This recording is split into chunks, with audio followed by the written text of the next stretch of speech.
ஐந்தாவது மோதிரம். திருமணம் முடிந்த அடுத்த நாளே என் தம்பி தனஞ்சயன் புது மாப்பிள்ளை. மணமேடையில் பரிசாக கிடைத்த மோதிரங்கள் எல்லாம் கலற்றி என்னிடம் கொடுத்தான். வாங்கி எண்ணிய எனக்கு அதிர்ச்சி ஒன்று குறைந்தது. சபையில் மோதிரம் போடும் போதே நான் கவனித்தேன், எனது 4 தங்கைகளின் கணவன்மார்களும் ஆளுக்கு ஒரு மோதிரம் அணிவித்தார்கள். தற்போது புது மச்சான் பெண்ணின் தம்பி ஒரு மோதிரம் போட்டான். ஆக 5. ஆனால் என் கையில் இருப்பதோ 4. இன்னொன்று எங்கே? விரல்களை பார்த்தேன். கையில் மோதிரம் இல்லை, தொலைத்து விட்டான். திருமண பரபரப்பில் கலண்டு விழுந்தது தெரியாமல் இருந்து விட்டானா? நான் புரியாமல் விழிப்பதை பார்த்து, என்னன்னா கேட்டான்.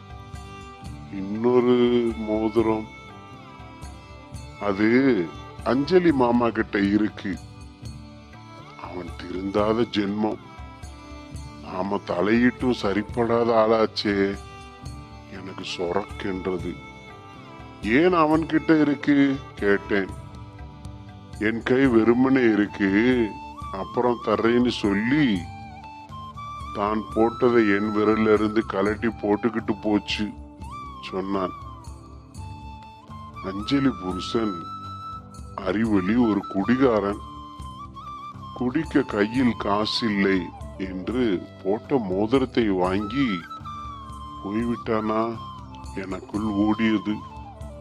அவன் அப்படிப்பட்ட ஆள்தான். சொந்த அத்தை மகன், அப்பாவின் அருமை அக்கால் பையன், அருமையானவன். அஞ்சலியை திருமணம் செய்யும் போது நல்ல வசதி வாய்ப்பாக இருந்தான். 5 வருட தாம்பத்தியத்தில் 2 ஆண் குழந்தைகள். அப்புறம் குடியை கெடுக்கும் டாஸ்மாக் வந்தது. தொட்டான், குடி கெட்டது. இருந்த வாய்ப்பு வசதி எல்லாம் போய்விட்டது. அதோடு விட்டாலும் பரவாயில்லை. குடிக்க காசு இல்லை என்றால் வீட்டில் உள்ள சாமான்கள், பண்டம், பாத்திரம், இருக்கும் புளி, மிளகாய் வரை பறிபோனது. விற்று டாஸ்மாக் வருமானமானது. நான் எவ்வளவோ எடுத்து சொல்லியும் ஆள் கேட்கவில்லை. பஞ்சாயத்து எடுபடவில்லை. பெரிய போராட்டத்திற்கு பிறகு தங்கை சாமர்த்தியமாக இருக்கும் நிலத்தை வைத்துக் கொண்டு வயிறு வளர்க்கிறாள். பிள்ளைகளை கவனமாக பார்த்து கொள்ளுகிறாள். ஆள் தெரிஞ்சு ஏண்டா கொடுத்தே தம்பியை பார்த்தேன். எனக்கும் யோசனை தான். மணமேடையில் கேட்கிறாரே, எப்படி மறுக்க முடியும் என்று சொல்லி சென்றான். தங்கை குடும்பங்கள் அத்தனையும் விருந்து அது இது என்று முடிந்து புறப்பட்டு போக இன்னும் 2-3 நாட்களாவது ஆகும்.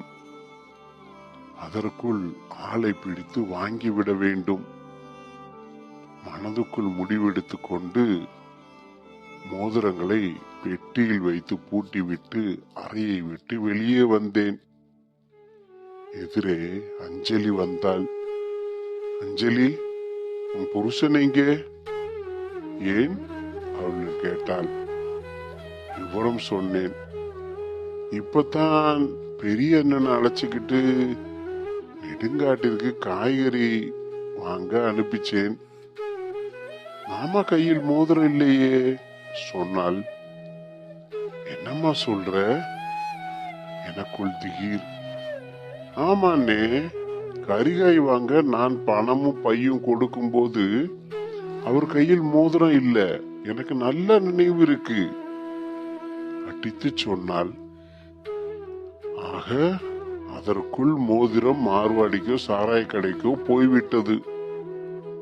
எனக்குள் ஆத்திரம் துளிர்த்தது. ஆளை சும்மா விடக்கூடாது. பிடித்து 4 உளும்பல் உளுமினாதான் அதன் நிலவரம் தெரியும். இந்த அதிரடியில் ஆள் அடியோடு குடியை விட்டு திருந்த வேண்டும் என்று கருவி கொண்டு நகர்ந்தேன். என் கடுகடு முகத்தை பார்த்த தங்கை அஞ்சலி முகத்தில் கலவரம். அண்ணா அழைத்தாள். என்ன? நகர்ந்தான். நான் நின்றேன். ஒரு நிமிஷம் தனியே வா. நடந்தாள். இருவரும் வீட்டுக்கு வெளியே வந்தோம். அண்ணா, மோதிரம் அவர்கிட்ட இல்ல, என்கிட்ட இருக்கு. சடக்கென்று கலங்கினாள். ஏய்! அதிர்ச்சியாய் பார்த்தேன். உள்ளார நீ கூட்டத்துல கேட்டதால உண்மையை சொல்லல. எங்கே காட்டு. வேணாம். ஏன்? அது கவரிங். அஞ்சலி? ஆமாண்ணா, என் கூட பிறந்த அக்கா தங்கச்சிகள் எல்லாம் சபையில் மோதிரம் போடும்போது என்னதான் வறுமையா இருந்தாலும் நான் போடாம இருக்கிறது எனக்கு அவமானம் இல்லையா? அதனால கையில இருந்த காசுக்கு 1 பவுன் அளவுக்கு ஒரு கவரிங் மோதிரம் வாங்கி மாட்டிக்கிட்டு தற்போதைக்கு என் மானத்தை காப்பாத்திக்கிட்டேன். பின்னால தெரிஞ்சு குழப்பம் வரக்கூடாதுன்னு மாமா கிட்ட சொல்லி வாங்கி வர சொல்லி வாங்கி வச்சுக்கிட்டேன். அடுத்த மாசம் அறுவை நடக்கும். கையில காசு வரும். செஞ்சு போட்டுறேனே. அவர் இப்போ 5 மாசமா என் கெடுபிடியில பிள்ளைங்க மேல சத்தியம் செய்துட்டு குடிக்காம இருக்கிறார். என்ன மன்னிச்சுடுனே. விசும்பி புடவை தலைப்பால் கண்களை துடைத்தாள். அந்த கண்ணீர் என் பாச நெஞ்சு குழிக்குள் படக்கென்று விழுந்து வலியை உண்டாக்க சடக்கென்று தங்கையை ஆதரவாக அணைத்து, நீ ஒன்னும் செய்ய வேணாம், புருஷன் பிள்ளைங்களோட சந்தோஷமா இரு, அது போதும். தலையை வருடினேன். என் கண்கள் கலங்கியது. தொடர்ந்து இது போன்ற கதைகளையும் கேட்பதற்கு நம் தமிழ் நம்பர் 1 ஸ்டோரிஸ் சேனலை சப்ஸ்கிரைப் செய்ய மறக்காதீர்கள் நண்பர்களே. வணக்கம்.